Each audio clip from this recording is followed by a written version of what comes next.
No meu caso, eu hoje estou fazendo um exercício ético, porque quando a gente pensa em religião e em psicologia, no caso o psicólogo ou o ser humano, quando ele traz esse olhar da psicologia, ele precisa fazer esse exercício ético da seguinte forma: fazer um distanciamento daquilo que são valores pessoais dele, para que ele possa então olhar para os valores do outro, aquele que não faz parte da mesma religião que ele, aquele que inclusive não concorda com os dogmas ou com a questão como ele acredita. Então ele precisa fazer esse distanciamento para que ele possa respeitar essa forma de ver diferente do outro.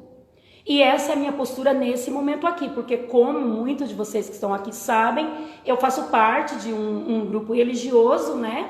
E para que aconteça esse trabalho, num olhar da psicologia, é necessário esse afastamento para que haja um acolhimento do que é diferente, tá?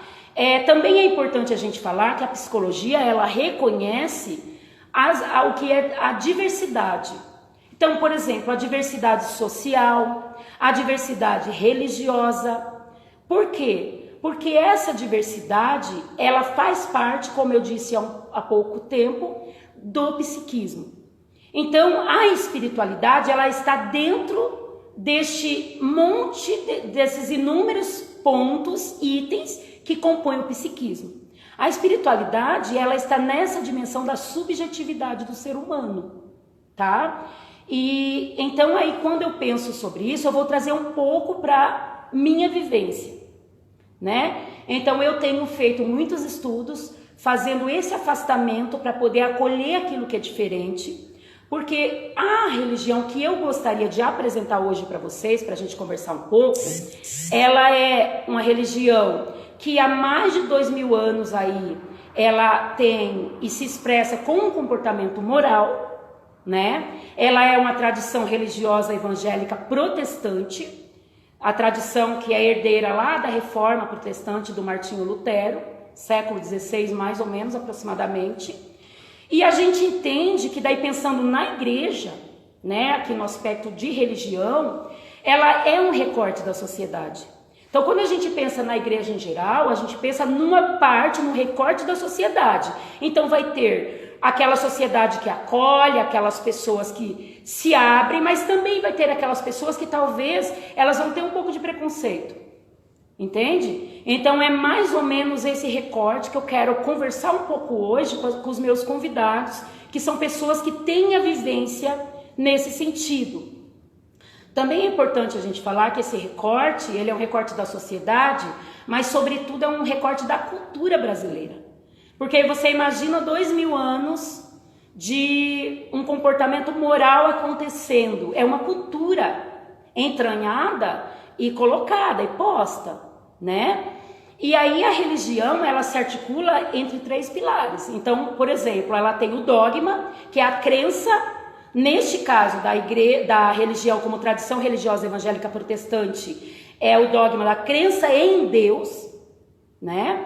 Ela tem a ideia do rito, é o jeito como acontece ou como faz para esse Deus. Então são os cultos, são as missas, enfim. Cada igreja, cada religião vai ter a sua expressão, o seu rito.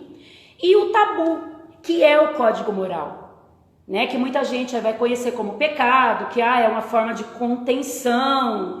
Na verdade, depois provavelmente vai ser trazido alguma coisa aí que existe outras inúmeras interpretações sobre o que é pecado, mas eu queria trazer isso para esclarecer para vocês o porquê da importância desse bate-papo, porque muitas pessoas pensam, as pessoas que não fazem parte do contexto religioso, que o que é posto como comunidade protestante ou comunidade evangélica é o que se tem na mídia.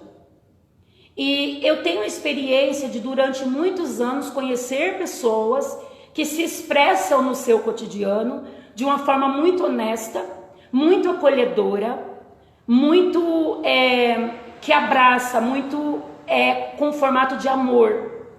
Então, eu acho que é um diálogo bacana com a psicologia, essa questão da espiritualidade.